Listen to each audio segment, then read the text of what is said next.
Hey, Redcasters, be sure to subscribe to our channel and ring the bell to be notified about our latest videos. Go Big Red. Welcome to the Go Big Redcast, the Husker Fan Sports Show.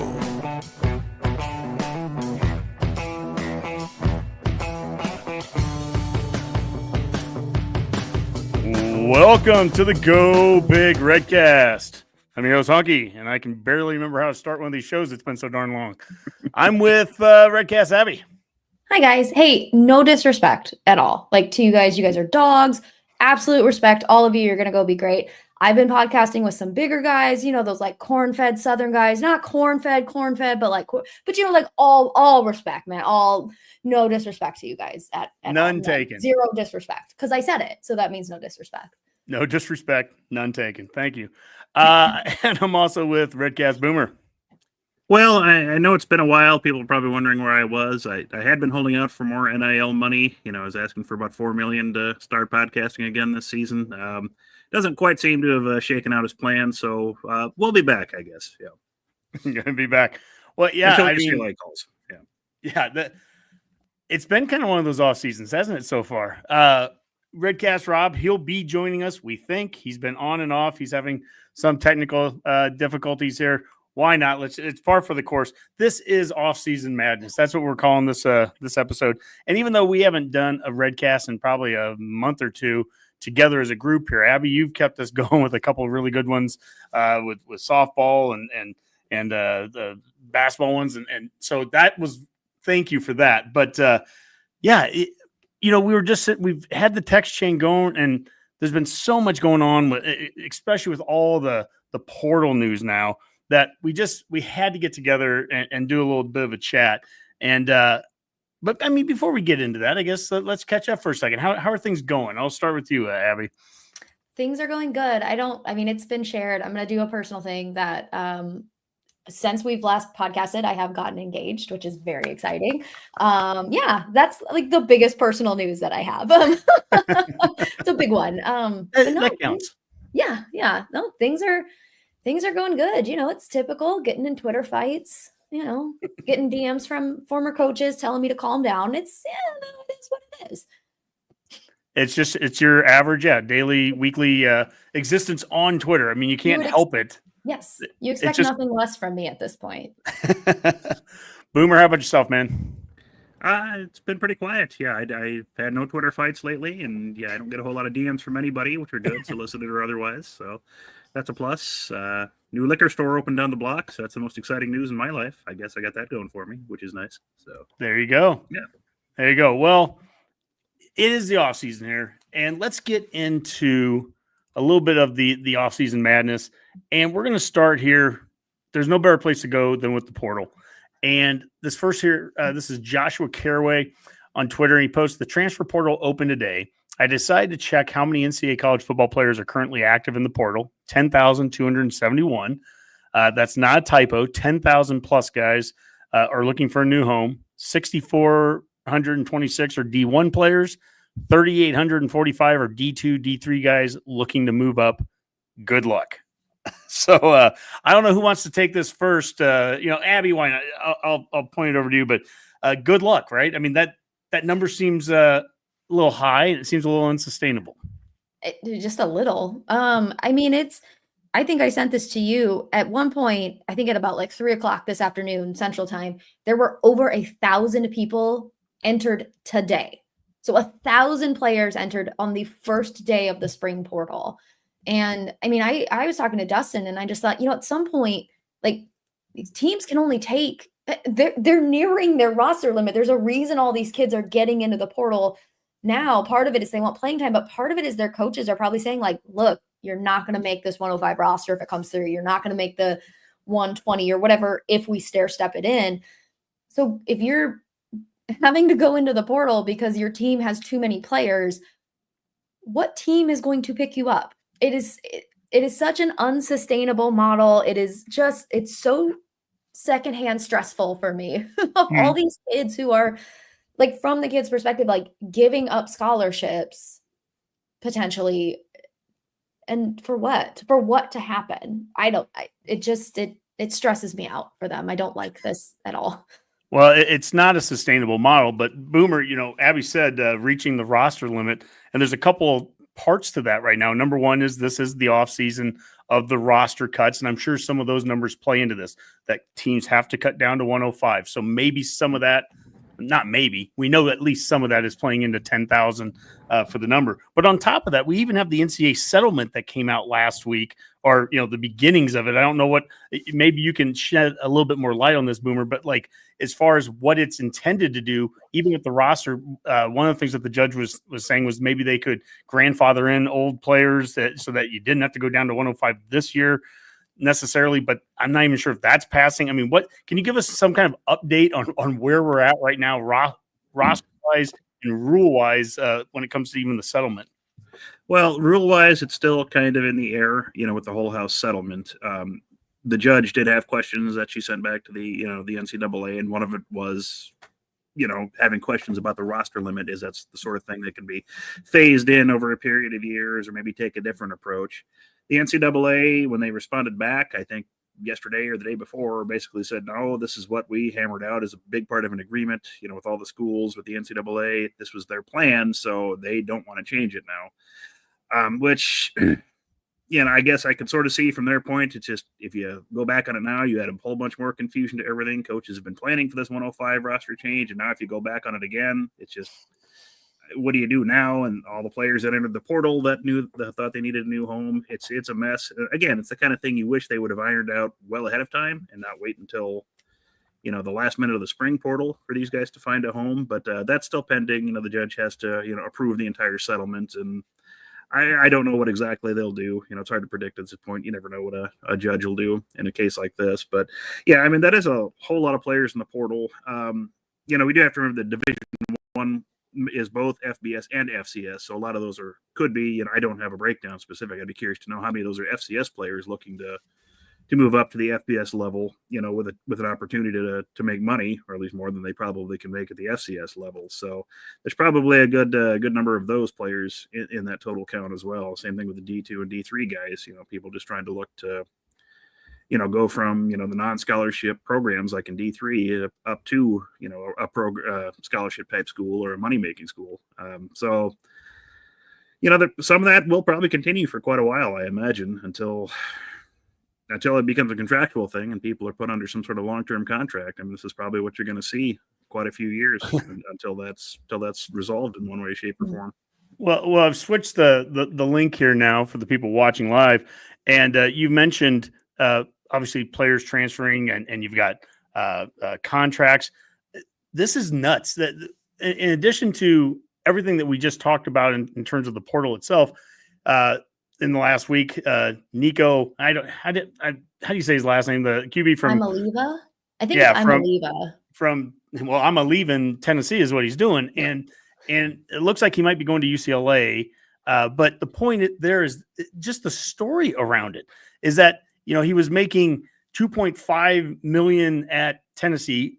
Apparently we don't know for sure. I mean, these numbers are out there, but as Boomer, you've talked about before with NIL, there isn't a lot of transparency. So, but anyways, $2.5 million supposedly making at Tennessee, and looked at last year while they're in the playoffs, looked at trying to renegotiate at that time, and then sat out a practice there in spring ball with Tennessee and just got essentially cut by the team. And so, I mean, like you have all these other players, the 10,000 plus players that are trying to find places. And then you've got guys like this making $2.5 million that are sitting out. I mean, again, Boomer, try to help me here for a second. Help me try to make sense of this.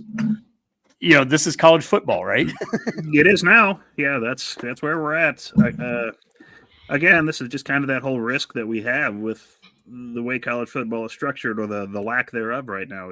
There's nothing guaranteed from year to year, season to season, whether you're a coach, you're a player, you're somebody throwing money at an NIL, you're a major booster throwing, millions or billions out there, whatever the heck people are doing nowadays.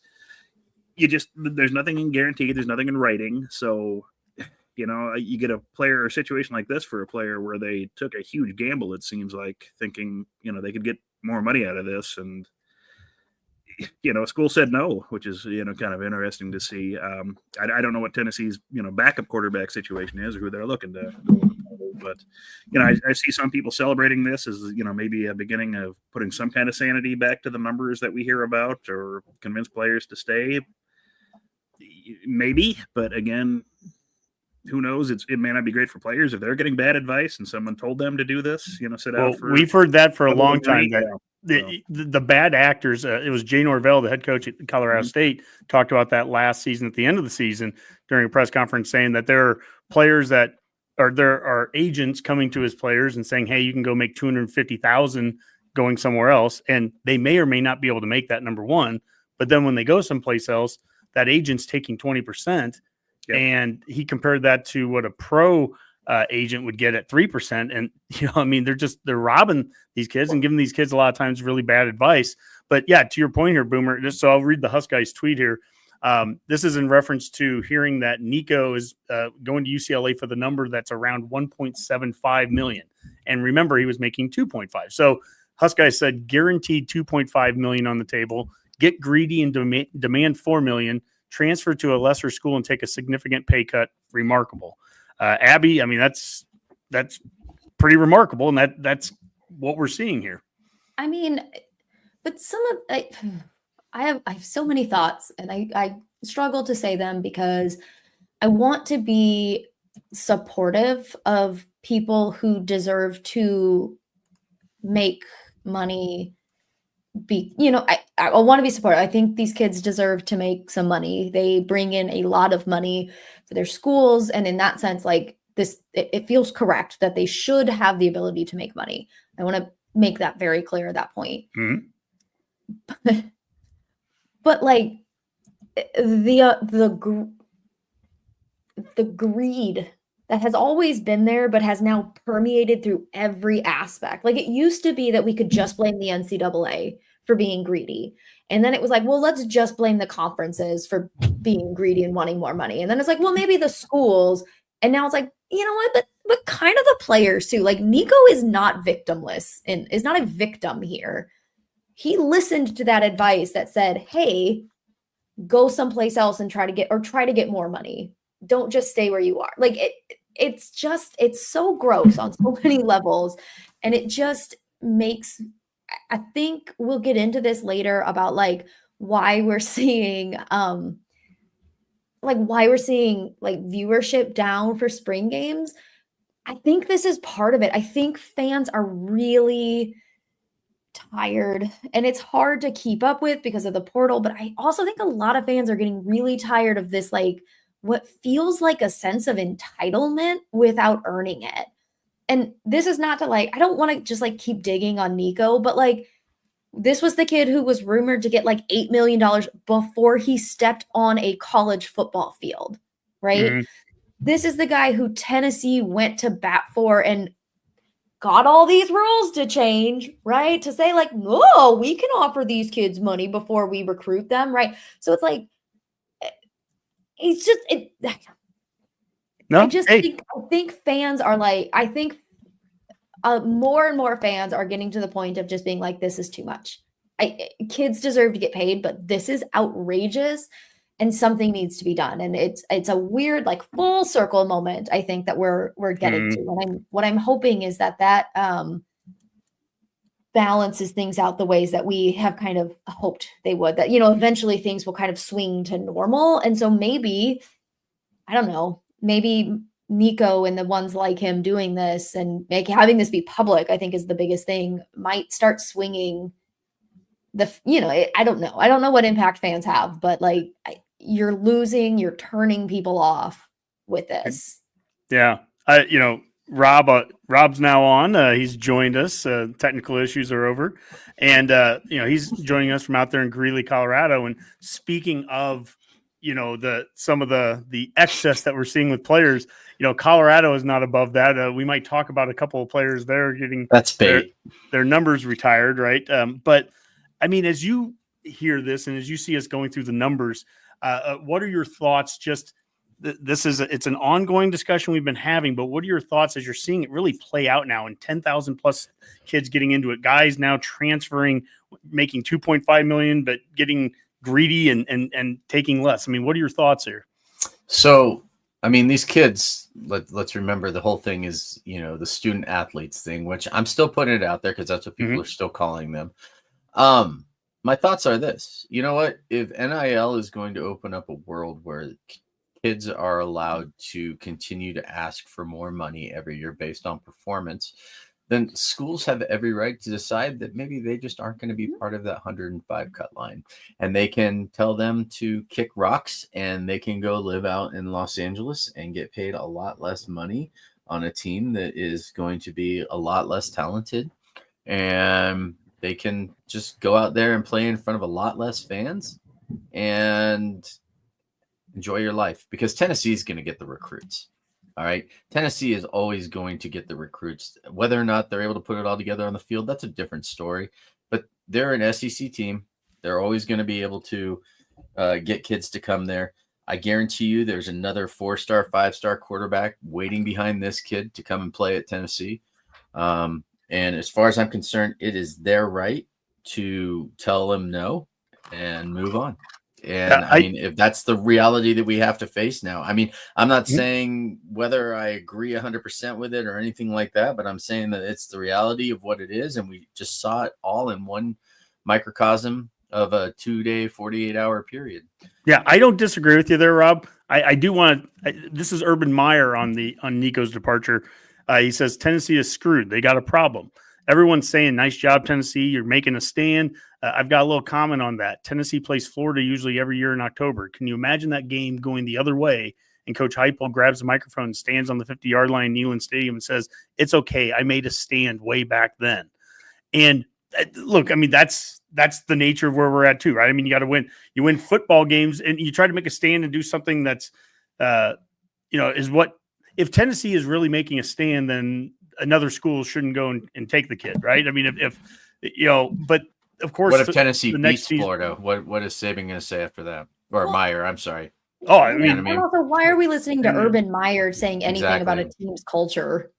Yeah, well, sure, but I was going to go there too, Abby, but I knew you were going to. But it's not even about the messenger; it's more about the message, and the message is that you go and you stand up here against that rule, or you create this culture of we're going to be above that, and then if you lose games and your quarterback is struggling, and you had Nico on your team, I mean, Boomer at the end of the day, it's still wins and losses sport, and Tennessee, I do applaud them, but I don't think Urban's wrong here either by saying that you got to win games now. Well, so I think of it like I know you said Boomer, but I just had a thought and didn't want to lose it. I'm sorry. Go for it. Think back to when the portal. Okay, sorry. I'm going to have a cat make an appearance soon because he can't decide where he's going to sit. When the first portal opened and Dowdell entered, and it was like right after or right before that Matt Rule made a comment about these guys have asking prices and we aren't going to match all of them. Now, look, I mean, we kind of lucked out and we got some running backs in maybe we lucked out. Who knows? It's spring. We have no idea. We don't know. That could end up biting Rule, of saying like, why did you get rid of this guy when you could have just paid him? You just paid him what he was asking for. But Rule made the decision, and the team probably made the decision of like, he's not I don't want to say he's not worth what he's asking for, but maybe he's not worth what he's asking for us. Maybe he's worth that to someone else. And so is that any different than Tennessee saying like, you know what, Nico, you are not worth that to us?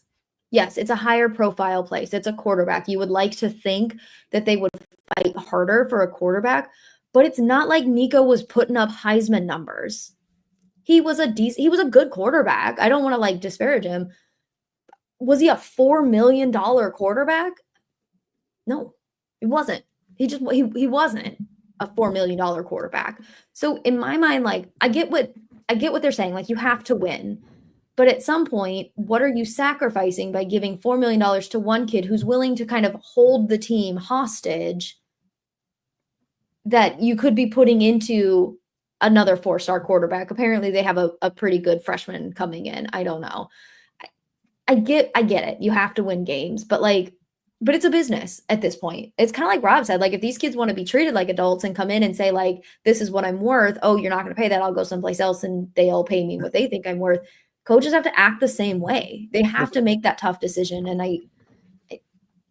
I just feel like that's Urban Meyer, because I feel like he said earlier that it was like, that's not a good idea for Nico to do. So make up your mind. Like, where are we going? This isn't about Urban Meyer, though. This is more about the conversation about we applaud the team. I think almost universally, a lot of people applauded Tennessee for making that move. That was a big move. And then that kid goes somewhere else and has success there, and Tennessee struggles. That same coach, I'm just saying that same coach that makes that takes that stance can definitely be affected by that. Now, what I will say is that we keep talking about, I'm like, these kids want to act like adults, but the reality is they have it better than adults right now.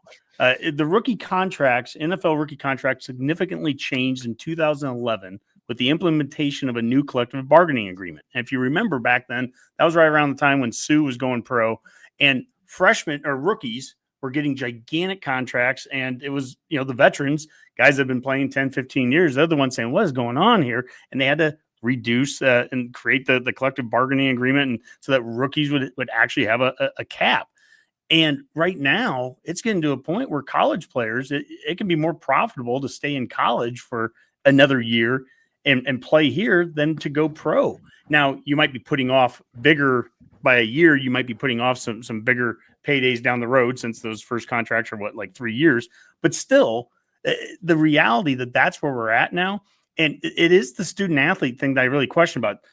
It's not the money part doesn't necessarily bother me as much. It's the transferring is what's really, I think, affecting fans right now. And on one end of it, and then again, it's not the money part, but it really is. It's the lack of, I don't want to say that it's a lack of loyalty here, but I'll bring this one up. You mentioned running backs earlier, Abby. Cal lost 5 of their running backs in the transfer portal in the last 48 hours. How in the world? I struggle so much for the sport. I'm talking at a macro level of the sport. And this I will go to you, Boomer. How is this sustainable? How can anybody build anything when you have this level of movement going on? Well, you can't. I mean, this is just you're building 1-year rosters and hoping for the best on that. And again, we've flogged the necrotic equine on this many, many times. It's just this is what it's going to be until you have a collective bargaining type agreement in contracts. You mentioned the NFL rookie contracts. The schools, the NCAA are refusing to recognize the reality that they're employees making money for you, delivering a product. And if they're not going to accept that and treat them as some sort of contracted employee, their other holdout is hoping, Congress passes some law giving them exemptions from all this stuff. But I don't see that happening. As busy as Congress is, we're doing the nothings they're normally doing right now.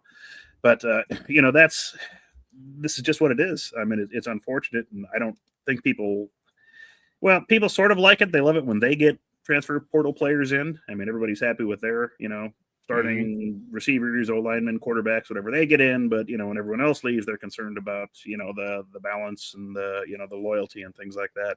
It's just part of the nature of college football right now. It's just a mess. And, it's not what people are used to. And, and something, and, another weird part of the whole, Nico thing with Tennessee is technically Tennessee's not the one paying him. It's supposed to be an outside collective.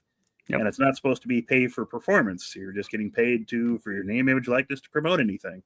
So that's the other, odd part about all this is, we continue to have this kind of fiction and facade that it's not the schools and the players. You're not being paid to play at the school, and wink, wink, nudge, nudge. Well, that's the NCAA settlement, and that's the July 1st change where again, I for people that are new to that, that $20.5 million would be coming out of the settlement here. Schools would be Division I schools, which there's 300 and some Division I schools. It's not just FBS, it's FBS and FCS. They would have the ability to pay up to $20.5 million for their student athletes across the board. But there's no direct rule that says how you split it up. There's not a Title IX that says everyone has to make this certain amount, some kind of leveling of it. You could give it all to one player if you wanted to. Sure. We've talked about it in basketball. What does this do for schools in the Big East? If they wanted to spend $20.5 million, they could, and they could spend it all on their basketball teams, Creighton and Villanova and so on. They could do that, and they don't even have a football team to worry about.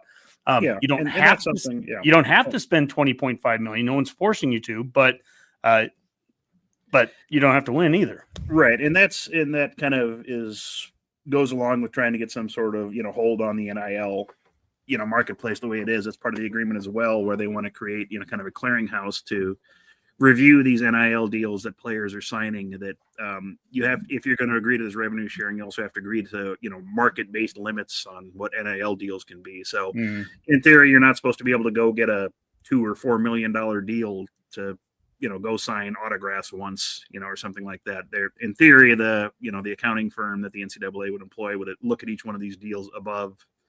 Is it $600 or $800? I can't remember what the threshold is. 600, I think, is what they said. And they look at it and see, is this a real actual marketing deal where you're performing some kind of advertising, marketing, whatever, and that's what a normal celebrity in the area would get, or is it a way to circumvent the roster limits and the money limits and that. So that's another part of this whole deal that in theory could be going forward, but again, that still remains to be seen. This could all be blown up tomorrow, next week, or another lawsuit later, and this all comes crumbling down again. It's complete chaos. So.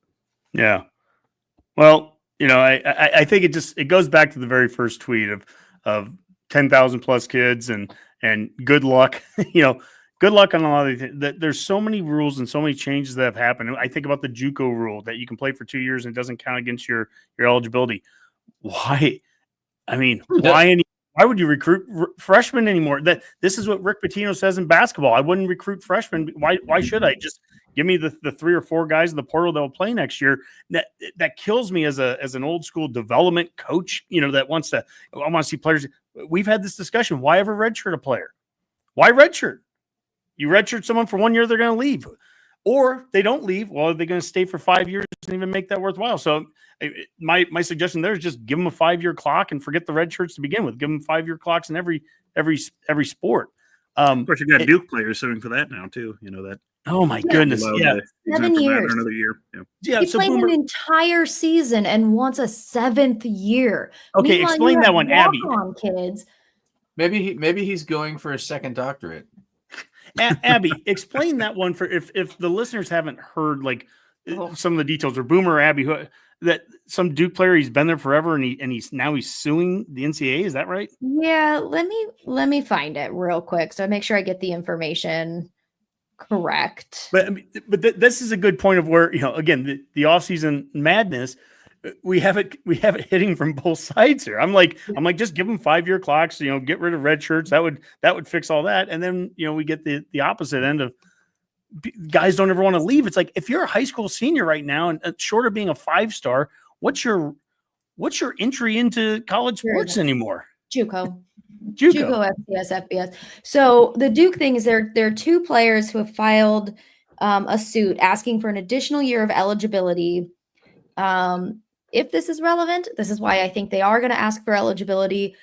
They each made $50,000 in NIL last season and have been offered $150,000 for this season. One of them played 10 games in 2021 and all 13 the next 3 seasons. How? So I have a lot of feelings about this in that, football has been the most generous, and that feels like a weird word to give the NCAA, the most generous sport in terms of how many games you can play and still keep a red shirt. Yep. Which is fine, by the way. I think that's fine. I'm a big fan I agree. of that. But you've got, to your point, which I know we've talked about a lot, is you've got basketball players who can't step foot on the court. We lost a volleyball player 2 years ago because she was not allowed to play in volleyball day. Yep. And that, frankly, I get it. It kind of upset her, so she left. Now, according to our coach, she wasn't ready to play for a full season, and he wasn't going to burn her red shirt for 1 game. So to me, so then you've got these football players who have played what's 13 times 3 plus 10, whatever that is. You have played 4 nearly full seasons. 49 games, Abby. Thank you. Matt, I didn't go to school for math. So you've got that. This wasn't a kid who played 3 full seasons and got hurt in game 2. You played 10 games, and you are out here asking for another year because you're not going to make $150,000 in your real job. That sucks. I'm sorry. I don't make $150,000 a year in my job, and I had to go to school for a lot of years. But like it just is like it to me when I talk about like when I mentioned earlier, like the greediness of these players, that's a little bit where this is of like you are thinking, and not just those players, but everything that's come down has been a very short-sighted feeling. It has been focusing on the trees and missing the forest. You want to go make $150,000 a year playing football again. I get it. I do. And all those freshmen, all those incoming or those seniors in high school who just want to play football and make some money, you are taking those opportunities away from them so that you get one more year. Acknowledge that we get, who do we get back this year? We get a player back who we didn't think we were going to. And he kind of, we had Javen Wright, and then I think Singleton. Graham's stat too, isn't we he? get Graham's stat. Yeah, Graham's stat too. Like, right, he's like a 6 year or something like that. And yeah, I mean, there's guys still getting COVID, years to which that has to end here after. I mean, so I'm like, I don't want to say off that like Ben we're Affleck not, and Dazed and Confused vibes. Yeah. So like we're benefiting from it potentially. Like if those guys are good, we're benefiting from it. So this isn't like, oh, we don't get these. So I don't like that. And I think that is so unfair. And again, I think that is that like kind of short-sightedness. No one is considering the ramifications or the downstream effects of all of this. And I know that doesn't make for a very interesting podcast to talk about this, but like it's all of it of like no one is considering anything that could come from this. And if we just took the time, and I know nobody wants to, but if you took the time to think, okay, so if we allowed this guy to have his 7th year, what's to stop the next one? What is to stop you from saying you can't stop a student from being in school for 20 years? You can't stop me from playing basketball for 20 years or whatever it is. Like, and that's no probably one thinks coming. about that. Go try your skills in, like, if you're not good enough to make the NFL, which you should be at that point, go try your skills in Europe. Go try your skills in the Arena League. Go try your skills like somewhere else. Like in Canada. Canada has it. I hear they're accepting people up there all the time and everything for football. Let's just go. Yeah. I mean, go do something that's not in college. All right. College students were not meant to. I just don't understand. Like, I understand the legality of it. They're not students. Freshmen. You can't put restrictions on how long students are allowed to be in school. That's got some caveats, because like some programs do put restrictions on you. But so I get that. So are they students? Or are they employees with a contract?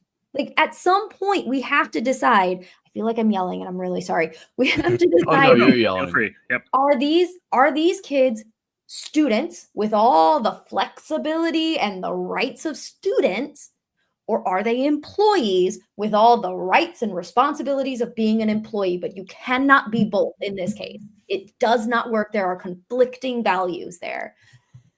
Yeah, that's correct. And that's what the schools in the NCAA don't want to do. They do not want to recognize them as employees. They've made that very clear. And that's even one of the things I've heard, that they want to put into any sort of federal legislation on this, is that they won't be recognized as employees. And states have done the same thing with their own, NIL laws and statutes they passed, trying to claim that, these players will not be recognized as employees.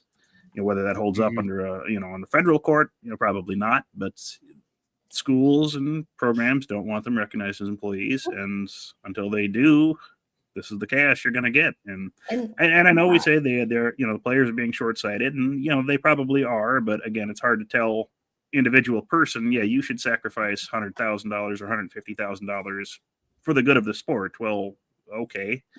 Easy for everybody who's not getting that money to say that. So, and that's the tough part about this. When we try to get them to think of a bigger picture, it's really hard to do that, especially when you've had, coaches and athletic departments and administrators raking in how many gazillions of dollars themselves, or buyouts, or coaches can suck and get millions of dollars.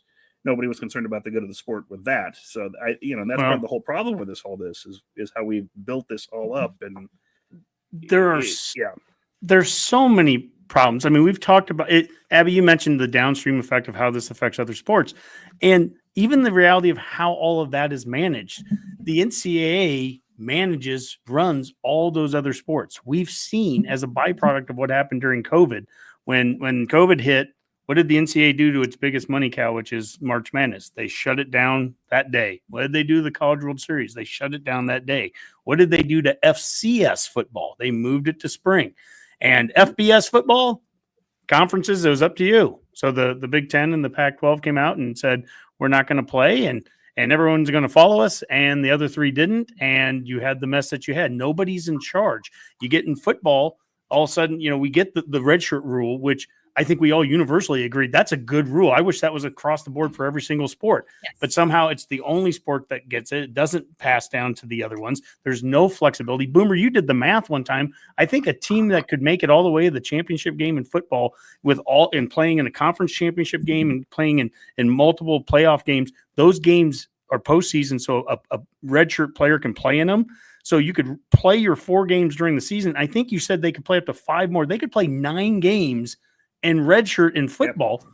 And I'm fine with that. But to your point, a volleyball player goes out there and steps on the court one time in Memorial Stadium a couple years ago, and her season's done. And and then you go, well, who's running this? And the reality is it's different people for different things. The NCAA kind of runs it for these other sports. Football is completely run at an ad hoc basis, with the exception of the college football playoff. That's the one time where a committee of some group gets together and actually kind of does create some legislation at a national level that all the conferences said, okay, we're going to agree to. Now they may moan and fight about it afterwards, but at least they're agreeing to one centralized group.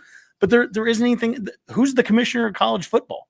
Who's going to make that? That's the other thing. Who's going to drive these changes? I've heard it until my ears bleed, and I've come up with my own suggestions that are awesome suggestions that are never going to happen, because who's going to drive it?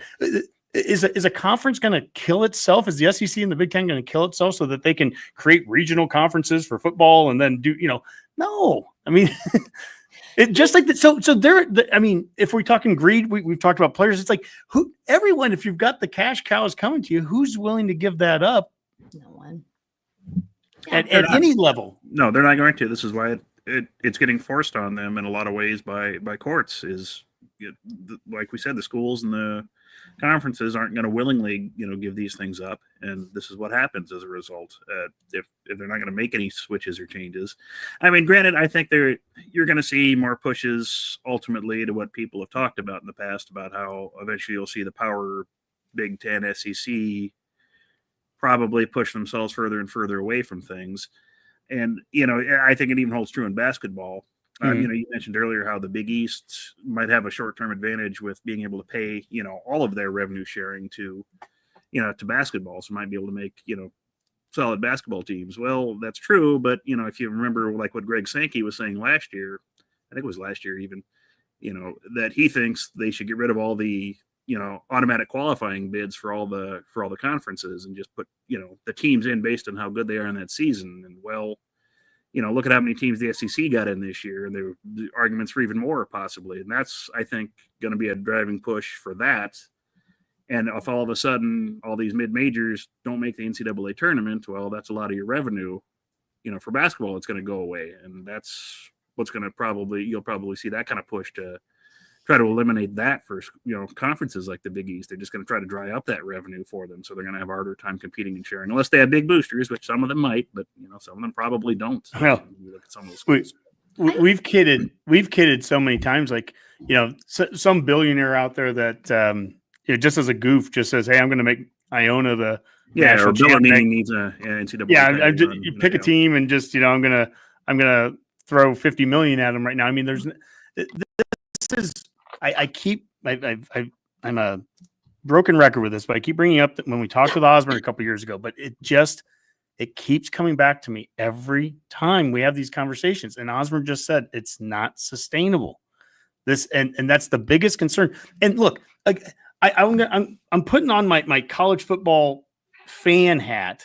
And I also have my Husker hat. My Husker hat tells me we're in pretty good shape almost across the board here. Even forget the wins and losses for a second. The support that Nebraska has, it's always going to put us in an upper echelon when it comes to if there's going to be future divisions and future things. We're a marketable brand. We see it every time that we're on national TV. We see it with the numbers, attendance, all of that. So we stand to benefit from this. But I've had conversations with people where we're talking about, what that future of football looks like could be kind of an NFL 32, 36, 40 team thing. And I firmly believe we'll be a part of that if that happens. But the other side of me, I'm like, but what does that do? I just think of the states that would lose teams in that process. I just think, and it all comes back to at the very beginning of this, Abby, you talked about, spring games attendance being down. And are we jumping too quick on something? I don't know, but I was looking at some of the numbers here, and Alabama reported 10 to 15,000 for their spring game after drawing 72,000 a year ago. Oklahoma's crowd was 16,000, and its non-spring game dubbed the Crimson Combine. They drew 75,000 a year ago. Georgia had 35,000, 55,000 a year ago. Tennessee had 38,000. Auburn's crowd was estimated around 30. And these are much less than what they've had in the past. Nebraska's not doing a spring game this year. And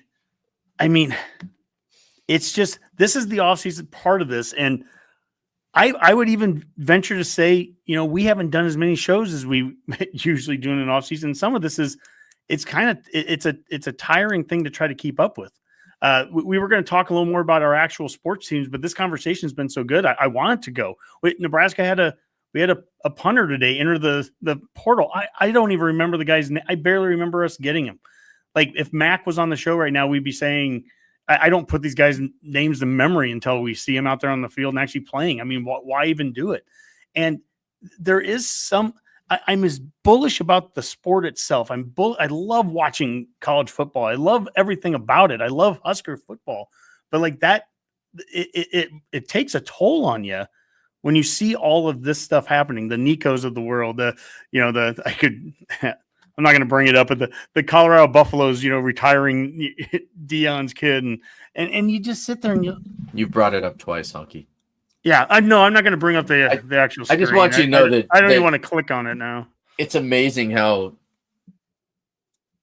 little I often agree with CU fans, but it's funny because there's a ton of CU fans here, like saying like, why, like Hunter, I get it, Heisman Trophy winner, all that, but and I still don't really get it, but like Shadur, come on, man, like that's yeah. Yeah, no, Colorado fans are, that was one of the first ones. I think it was Tyler Columbus, former player for them. He said this was the first time where, former players and, kind of collectively people like, give me a break. We've had a lot of good players. Deion Figures wore number 2 and other great players that haven't had their jerseys retired. I don't want to make it a Colorado thing, but it just kind of adds to the madness of what we're seeing right now in college football. Well, yeah, they have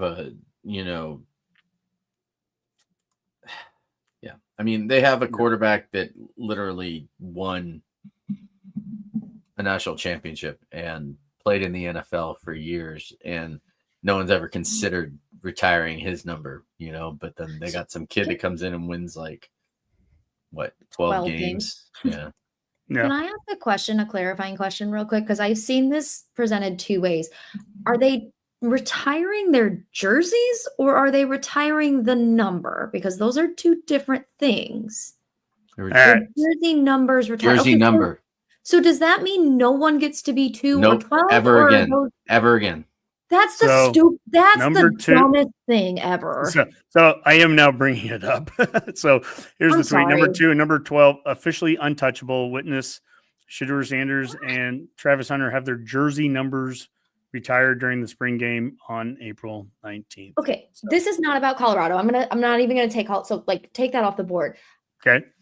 Schools are I thought schools did away with retiring we haven't retired a number in how many? Yeah, we at one point we had number 20, Johnny Rogers. We had number 30, Rozier's retired, and then we got to a point where you had too many players. You couldn't keep retiring them. So right now we only have, I think it's 2 numbers permanently retired. One of them is oh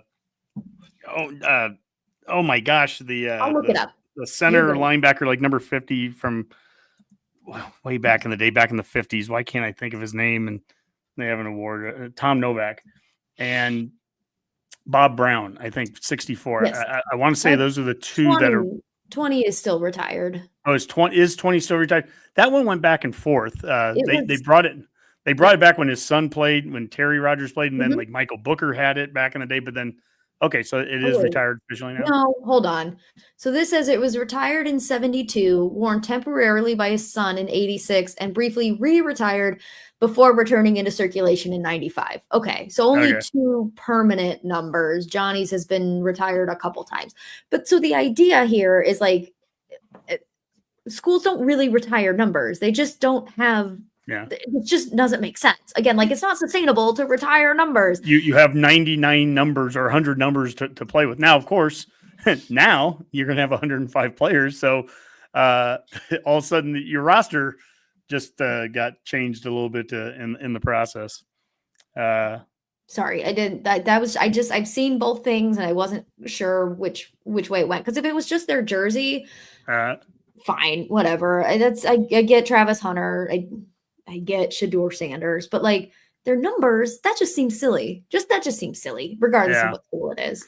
Well, see, this is why it's the beauty of retiring Guy Chamberlain's jersey. He didn't have a number, so it was fine. Yeah. There you go, Boomer. Yep.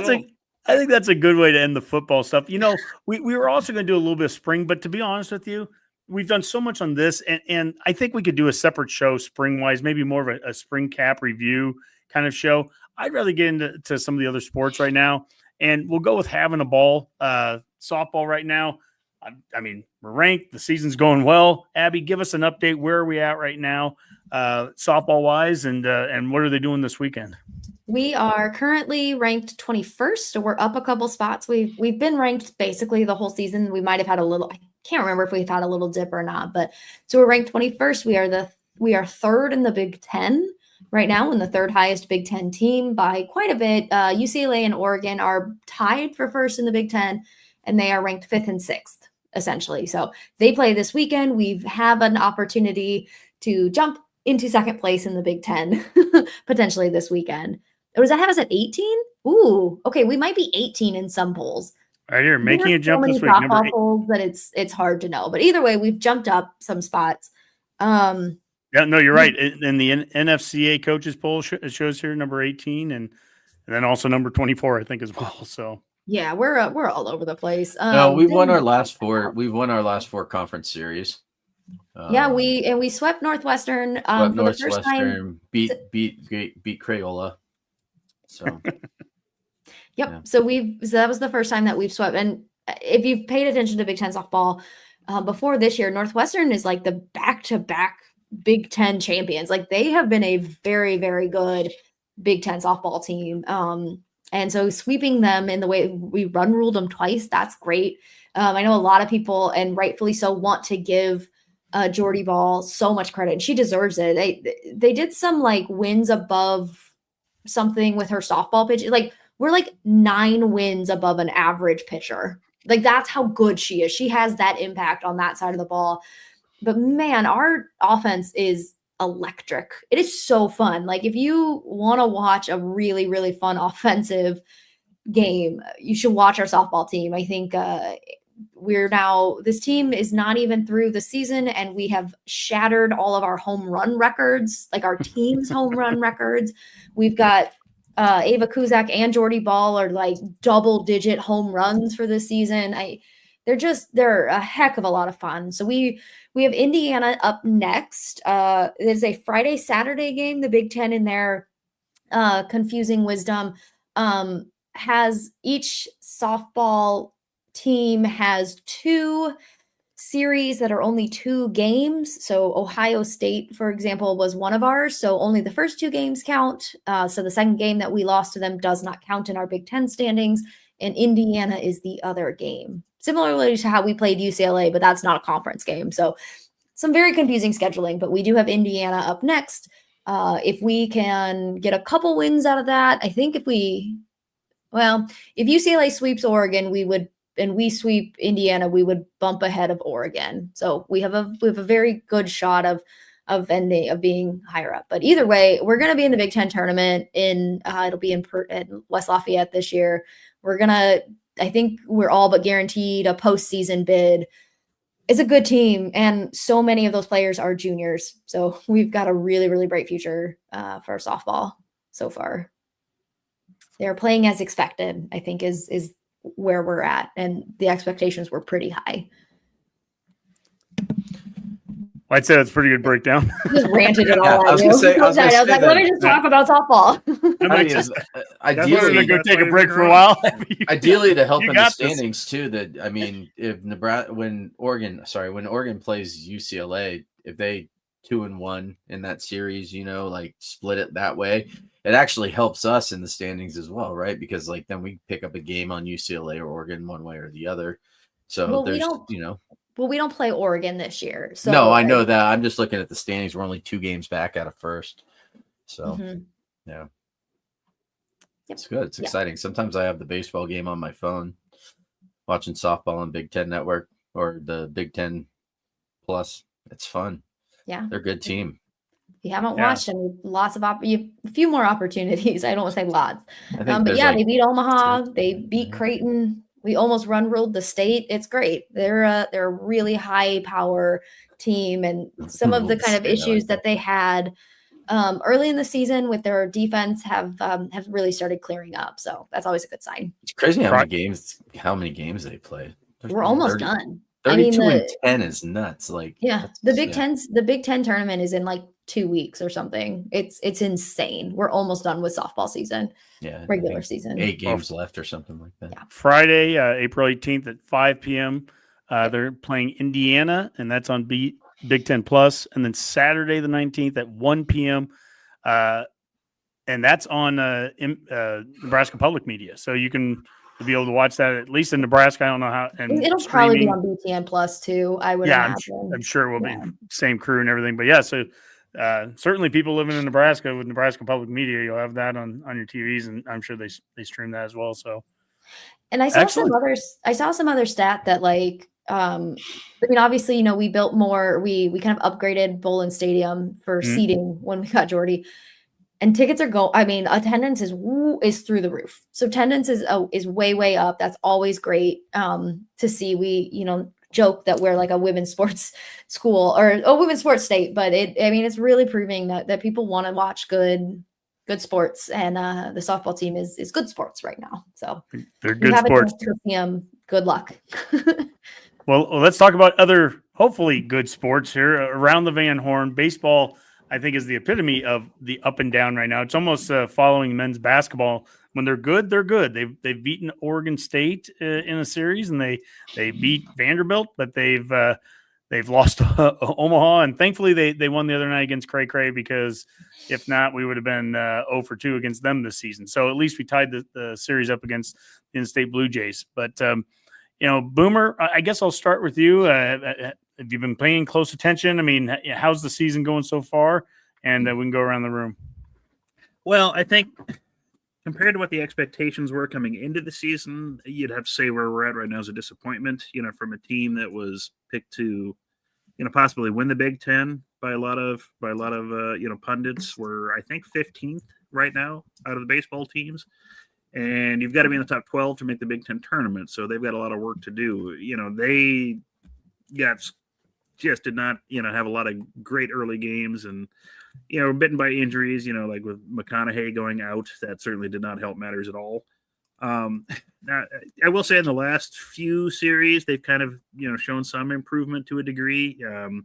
Like you said, they won the series against Oregon State. They won the series versus Rutgers, which is nice. I mean, they lost a series to Iowa, but they did win a game. They were able to beat Creighton and Kansas recently in midweek games, which has been a bugbear for this team in quite a while. Those midweek games, like last year, they just got smoked in pretty much everyone, it seems. So, there's a little bit of stability here. There's a lot of work to do. Luckily, with the rest of the Big Ten schedule, we tend to play the other bottom feeders too. We've got Northwestern coming up. There's still series with Minnesota, Purdue, Maryland, and Michigan. So I think we're done with all the the top teams. So you do have a good chance to make up ground to get yourself into the Big Ten tournament. You just got to focus on winning series now. So, just get into the Big Ten tournament. We'll see what happens from there. But, right now, if you had to grade the season, you'd definitely be a disappointment. But there's still time to make something happen again. What they'll be able to do long term, I don't know. But let's just make the Big Ten tournament. That's our goal right now. Well, so to make the Big Ten tournament in Omaha, there's 17 teams. 18. Wisconsin doesn't play baseball. There's 17 teams. How many need to how many do they take? Got to be 12 or above. Yep. Yeah. 12 or above. They're 2 games. They're 2 games out of like 10th place. Essentially, yeah. And you've got plenty of chances. and they play Northwestern, who is the 2 games ahead of them, so that would move them up above them in the standings. Minnesota's tied with them. Michigan is 3 games ahead of them in the standing, just one above Northwestern there at 8 and 7. And Maryland's 4 and 11, and Maryland's kind of a disappointment too. They generally have some pretty good. Yeah, they're usually a pretty decent baseball. Yeah, so team. I mean, there's a really good between Purdue and Maryland, Minnesota, and Northwestern. There's a good chance to make up some games. I mean, I'm going to say that that's a good chance to win 8 games, right? They take 2, lose 1 in every series.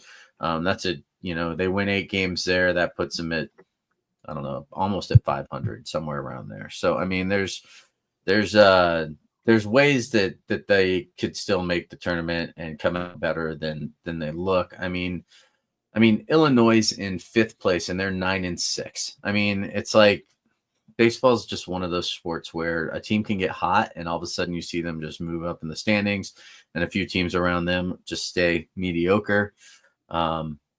So there's still a long way to go in regards to this, and we know what they can do. And when their bats get hot and the pitching is, okay, it's a pretty good team. Well, yeah, I think if anything, like we're seeing in both baseball and softball, just the disparity between the old Pac-12 teams and the Big Ten teams. Like those Pac-12 teams are no joke.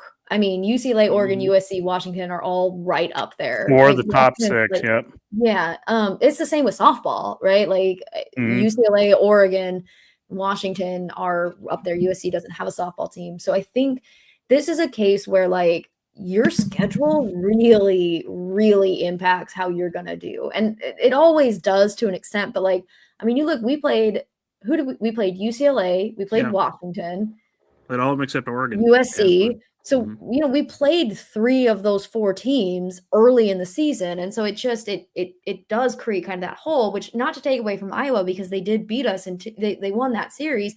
But if you look at who they played Rutgers, Purdue, like Minnesota. So it kind of like Rob was saying, like teams can get really hot or cold kind of depending on who they play. And because it feels like there's such a discrepancy in baseball and softball between the good teams and the not good teams. If you play those good teams and you play 3 or 4 or 5 of them, it kind of doesn't matter how good you are. Cause like, you're just not, if you're not that good, you're going to look like a bad team. I mean, there was a West Coast stretch that they played early on in the season in March. They played over 11 days. They played, I think it was 5, 6, 7, 8, 9 games in that 11 days. On the West Coast. That's almost 2 weeks away from home. You know what I mean? Like all the way out there in California. I mean, that ties too closely to some of the student athlete talk that we've had in the first part of this. Some of the things that we're asking, players in all sports to do. I mean, that's tough. I'm just saying, it will be a rough stretch for them right there. And that's where I'm saying, like, that stretch right there was tough. I mean, they only won like 3 games in that entire stretch of 9 games right there. And, they're 3 games behind 500 right now at 17 and 20 with a really good opportunity to, get over 500 to finish the season, make the Big Ten tournament. And then, go out there and just win the next game. And then next thing you know, you're Big Ten champs again, back to back. And the chatter stops there. And go Big Red, man. Do it. Go Big Red. It will be nice to see how Iowa finishes the season because they do end with a tough part of their schedule. They have Indiana, who's traditionally one of the Big Ten powers, and they do play Washington, Oregon, and Oregon State, oddly enough, to end the season. So Really? We'll see that's how they kinda what are. Yeah, and that's kind of what I was getting at. So thank you for pointing that. I was like, it's where you are in the standings currently kind of just depends on if you're front loaded or back loaded in your season. And I don't want to take away and like make it sound like excuses. Like I don't think our baseball team has performed to the standard that Will Bolt has for them, that we expect for them. I don't want to like make it look like we're making excuses for why we're not winning games. I think even the players would say like, yes, we have not played as well as we know we could have. There are circumstances, there are injuries, there is this crazy California trip we took, there's our scheduling. But I think even they would agree, like they're just not playing to their standard. And it's okay to acknowledge that. It still doesn't mean we're going to fire Will Bolt. Maybe. We'll see. I mean, I'm curious what our RPI is out of all this, because we've got 70. some good. What's RPI that? is 70. How does that rank right now in the Big Ten? So we rank 14th in the Big I Ten have to look at the standings. Big Ten by conference. I mean, like Minnesota's 72 for what it's worth, but I'd have to look. I don't know who's tops right now. See if Yeah, I we're can- 68. We're 68 right now in the. you look I- at the I- overall records too. The Big Ten, Just- we're just beating up on each other. The overall records, most of these teams are about the same as what Nebraska's at overall. So I Who's mean, top of the Big Ten. yeah, The that's- Michigan is highest 44 somehow. Yeah, I don't know what their schedule is, but yeah. It looks like the highest ranked Big Ten team UCLA. in terms of UCLA RPI is is UCLA at 43. 23. Yeah. Yep. Yeah. Yep. then you've UCLA got- 20. And Michigan at USC 44. 43. Yeah. Michigan 44. Oh yeah, USC. Oregon 53. Like, But it is crazy. And then Like, we're like you at said, And then 68. us. So we're fifth in the conference right now in RPI. We're 15th or 14th in the conference, tied for 14th in actual. But again, those I agree standings, with we're that. going to see them. I know. a lot over the next. I know that they'll move around, right? So, long story short, we got to win a whole bunch of games here to finish the season. That we it would play help. the more Yes. favorable side of our schedule. There, we're 5-10 right now in conference. We're 17-20 overall, but we're on a two-game winning streak, and we have endless optimism on this show. So, around the Van Horn, expect by the next time we do a show, we'll be on the winning side of things. Yeah. Yep. Someone has a crush on me out here too. I don't know what's up with that. Aw, I don't. Aw. Theo does. Well, All that's right, nice. Theo. Yeah, Thanks, you can Theo. DM us for Rob's personal information. We'll give it to you. We'll finish up here with some spring volleyball. Abby, help us out here. We know that they're going to be playing the spring game in Ord that they do, where they go across state, which I think is one of those awesome things that we'd love to see other sports be able to do too. That would be really fun. They'll be playing South Dakota State there, and then they're also playing as part of like the big Husker Games day instead of the traditional spring game. That day, they'll be playing Kansas at the Devaney Center. Tell us a little bit more about spring volleyball and how the team's doing right now. Well, yeah, it's new. There's going to be obviously a lot of familiar faces. We've got a whole bunch of new kids coming in, both in terms of recruits who I think all but maybe one or two are on campus and have been on campus for a while. So they've been playing with the team, which is always a great sign. Just a couple of transfers. So it sounds like Danny is kind of following John's mindset there of like, we don't need a ton of transfers, but we got one from Baylor, and might be it. I don't remember off the top of my head. So we'll see. Yeah, the game against Kansas on Saturday, the 26th, so in 10 days, will be aired, I think on BTN. That's how the other ones have been. And Yes. Because they moved. moved the time of it, I think, so that they show it on BTN. Awesome. Special guest commentator for that game is going to be newly retired volleyball coach John Cook. He is going to don the headset and be a commentator. So on it. he will be a commentator at the Terry Pettit Court at John Cook Arena in the Bob Devaney Sports Center on Innovation Campus. Okay, Yeah. so at the University of Lincoln. Nebraska. Yeah. Isn't that the most ridiculous? But that's a thing apparently he's going to be doing throughout the season too. I don't know if they know exactly when, like which games or what, but he Mhm. will be joining and doing some commentating on games, which is super exciting to get kind of his input. Not really as an outsider, but kind of as an outsider. Danny was just on a podcast talking about some of the changes that we'll see. The offense will be a little higher tempo, a little less tippy, which is what she wants. She wants more swings, harder swings, and to utilize our middles a lot more. So it could be really, really fun to just see the changes that she's going to implement into this team. Okay, so Abby, let's talk about that for a second. Okay. We've traditionally been a football podcast on this show, and we talk a lot about styles of football. And this would be a fun one to play. And quarterback wants to do up tempo, or do we get under center? All that. Explain how, like, as a player in volleyball, how does what Danny's going to try to bring versus what maybe Coach Cook was doing? Was he a more conservative style, or how would you define like that? Just that subtle difference you're talking about, kind of going a little more up tempo. Yeah. So I think the easiest way to think about it is it's hard to see it when you're playing because it all looks very fast. But I think what John implemented were a lot of sets. So you would think about it in basketball, right? Like that kind of idea. They were kind of like if I'm understanding it correctly, that is kind of he had plays, right? Essentially sets that he would do, and they could be fast, but they could also be just a little planned. I think is maybe the best way to think of it. Danny's view, and I think what she's done at Louisville that has really worked when she's had those players is a little more, I don't want to say improv, but it's not like I guess, yeah, it's improv. Like if we're going to look at basketball, right, you've got set plays and then you've just got you get the ball at some point, right? And I think so she's going to lean a little more into that. Like if you've watched Oregon play in the past under Matt Ulmer, USC was that way this year. Even if you go back and watch old Louisville games, it is like it's just real quick. Like you're going to see sets be a little closer to the net, not quite as high up and arcing. And like I said, her thing is wanting the middles involved more, which inherently is a faster offense. So is that like, is Bergen Riley like licking her chops right now as a setter? Like, is this a setter's offense where you get to make more decisions? And in that sense, I think it gives her a little bit more freedom, which is odd because she's been a leader of that team in general, but I think it does give her a little bit more freedom. I know Danny wants her to be more offensive again, even more offensive.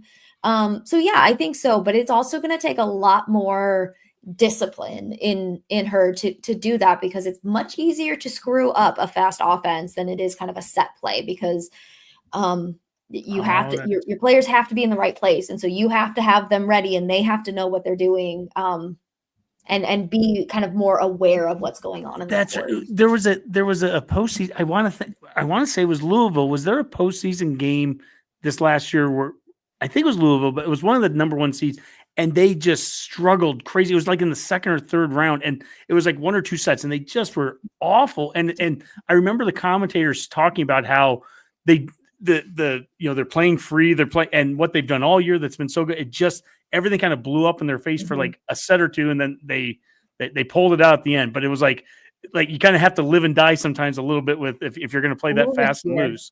Yeah, it's a little riskier, but it can be a lot more exciting. It can be a lot more lethal. Nebraska hasn't really been known as an offensive volleyball team. We have really lived and died by our defense, which is great. Defense wins games, defense wins championships. But so expect to see a little more high-powered offense under Danny than we did under John. Well, that'll be fun. Well, you'll have a couple of opportunities, Redcasters, to see them in Ord against South Dakota State, and then I think sold out. So if you didn't get your tickets, you're not seeing them. And I don't know. That one's probably not on BTN Plus. No, so I don't know. But and then the other one, BTN, and that's in 10 days. The Kansas one. When do we play the South Dakota State one in Ord? That is May 3rd. So that's a week later. May 3rd, week later. All right. Yeah. Real quick with basketball, let me pull this one up here on the page, and we can talk about that. But they just announced it here tonight. It looks like breaking that from Hale Varsity. They said Nebraska men's basketball is set to hire Wyoming assistant Pat Monahan as its assistant, per Mike Sauter. Monahan spent one season with the Cowboys after a previous stint with Green Bay. Abby, you were talking about this a little bit beforehand. Do you know anything about Monahan? Anything to add here? Well, I know that they so the current head coach at Wyoming and Pat were at Green Bay, and from what I was told from a Wyoming fan, is that that was a pretty bad team before they got in there and turned them around to be a pretty good D1 team. So they're good at finding diamonds in the rough, which is, I think a strength for us as a non-blue blood team. I think finding those kinds of people is going to be a strength. And so I think you add that with who else we have as assistants, and we'll see. Hopefully our recruiting and our players kind of continue to rise in what they're able to perform for us. Mm-hmm. Well, Rob, I have as a second piece here, new assistant coach, but also the Crown champs. I mean, think of the recruiting benefits we just got from winning the Crown championship. We got all that FaceTime there. The players, they got a little bit of NIL, winning the 300,000. We haven't done a show since, so I mean, that was fun. Yeah, I mean, who was it? Abby, was it you that said, or was it Sarah that said? Only 3 teams finished the season with a win, and we're one of them. That's yeah. I mean, that was just fun to watch. I mean, it was basically every game felt like a Nebraska season in a microcosm. It was so like true. Come out, we big win, we look great. Then we just gave up a huge lead. Now all of a sudden it's like comes to the end of the game, and you just got guys taking over games at the end there. Playing crazy great, swings, crazy runs, both crazy ways. runs. Yeah, but it just seemed like at the end of every game, like, Nebraska just pulled it together and just went out there and did what they needed to do to win. And my favorite part was just the defense that they were able to like just bring up at the end of the game, and really, I'll call it clutch. And it was clutch, and it was a lot of fun to watch them beat these teams. And I don't care, if it was the Crown tournament, a lot of these schools are well-known names in the college basketball, stratosphere, teams like Georgetown. So, I mean, you can't just knock it for whatever reason. I mean, a lot of these teams turned down an opportunity to play in the NIT just to play in the Crown. They wanted to win the 300,000 as well. And congrats to Cale Jacobson. It was great to see Ashland's own.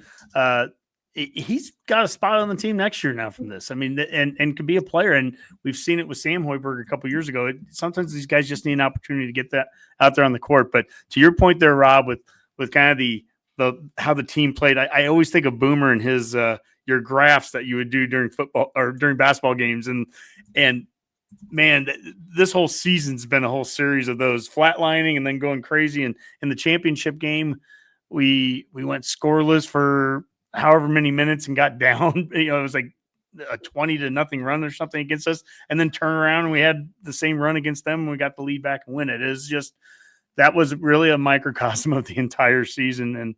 And wish we could have been in the NCAA tournament, but I'll tell you, I've actually heard the discussion about, like, for those teams that finish 40 to number 64 in the NCAA tournament, or those bottom third, would they have actually rather have been in the Crown and won the 300,000 or played for that, got that kind of notoriety versus losing right away? I don't know. I mean, I would still want to make the NCAA tournament, but I get the argument.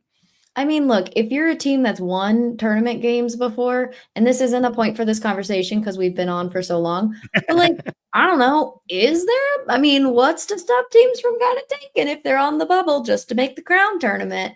And I know it's the risk, you still have to win those games, but like, I mean, we say that like, yeah, we'd rather have gotten in the NCAA tournament and won that game and got that monkey off our back. But like, I don't know, if you're a team that has done that before and that's not such a like great and exciting and like run through the streets of run down Dodge Street kind of moment, what is to stop you from from tanking your season a little bit just to play for money instead of missing out that opportunity for an exciting trip to Dayton, in spring? There's nothing more exciting than that. So, or as opposed to Vegas. I mean, come on. Where would you rather be in spring? Yeah, do you want to go to Providence, Rhode Island, or do you want to go to Las Vegas? That's right. That's awesome. Last but not least, I didn't even create a little graphic for this, but we'd be remiss if we ended talking about spring without doing a little bit of wrestling here too. Oh. And incredible job by the team here. The NCAA Wrestling Championship, the final team standings, Nebraska finished second in the country with 117 points, only trailing Penn State, who is an absolute juggernaut there, 177. But to think that Nebraska there, they finished ahead of Oklahoma State, a powerhouse, and to finish ahead of Iowa at number 4, and then Minnesota, Ohio State, Northern Iowa, a team that beat us earlier in the season, Illinois, a lot of Big Ten teams there. But what Coach Manning and the guys did there, just absolutely would be remiss to not bring them up as we're finishing up some spring talk here. What an incredible season they had! Great finish there, very exciting, and well done, fellas. Yes. All right, well, I think that's probably a pretty good show here. I think it's pretty We good. can go for hours if you want. Well, and sometimes we do, but I think it's probably time to get to parting shots. Rob, I'm going to start with you. All right. Well, it's good to be back. And quite frankly, I've just been enjoying watching Nebraska sports, not worrying about having to talk about it all the time consistently, because there's just so much going on. And, it's been nice to kind of get out there. I'm currently coaching my daughter's under 10 soccer team. So if anybody has ever wondered what it's like to herd cats, I recommend that you go out there and coach under 10 girls soccer, because it's pretty much the same experience. I'm looking forward to doing more shows here coming up over the summer as we get closer and closer to football season. As we finish off the baseball season, we get closer to volleyball season. We finish off the softball season. I mean, there's just constantly Nebraska sports going on, and we're going to have a ton to talk about. So as we do, keep following along. Go Big Red. All right. Abby. Yeah. Shameless plug that after the spring game against Kansas, I'm going to be doing a Husker Huddle episode with Twitter volleyball phenom Sasha, who is, I just learned, going to be a freshman in college next year. She's just a baby, but is a huge, huge volleyball fan. She writes about volleyball and she is very involved in it. So we'll be kind of breaking down the spring game and some of the players. So if that's something that people are interested in, be on the lookout for that. Watch the game, come with your questions, listen to two fangirls talk about volleyball. It's awesome. Boomer. Not tapping the youth market, Abby. I like that. Yeah, good approach. But I just wanted to give another shout out to a Husker team. Nebraska bowling had a good run. They made it to the Final Four. Lost to the eventual champs, Youngstown State. No shame in that. So another good season there, and especially to Jillian Martin, who was named the Nebraska 10-Pin Coaches Association Player of the Year. So great work there for Nebraska bowling. And just remember, fans, there's lots of sports out there for the Huskers. Just feel free to enjoy any and every one of them you can find. So that's awesome. Go Big Red. I'm going to finish. I just have one, and I don't mean to end it on a downer or anything. A great friend of mine, a fraternity buddy, someone I've known for 30 years, Greg Anderson. He passed away completely unexpectedly a week ago, 50 years old, lives out there in Philly. Huge Husker fan. The last time I saw him, he came down for the UCLA game weekend. His brother is UConn Chris. I've mentioned him a number of times on this show. Greg and I, we have a long history with each other, including starting up a Husker website 25 years ago. We started up Husker Chronicles. That was one of the things that was a way for us to get our fandom out there to the masses, and we did that for a while. And he had a huge impact on my life. He was a reason why I got into doing web work in the first place. That was the first part of my career. And so anyways, it just, you never know what's going to happen. You never know what tomorrow is. It's so sad to see someone like that gone, and I'm going to miss him forever, but he was a huge supporter of us, huge supporter of the show. So anyways, I guess, never take any day for granted. And, I guess that's all I got there. But, man, I love you, Greg. Miss you. And that's my parting shot. Until next time, folks, that's another Go Big Redcast. Go Big Red. QBR.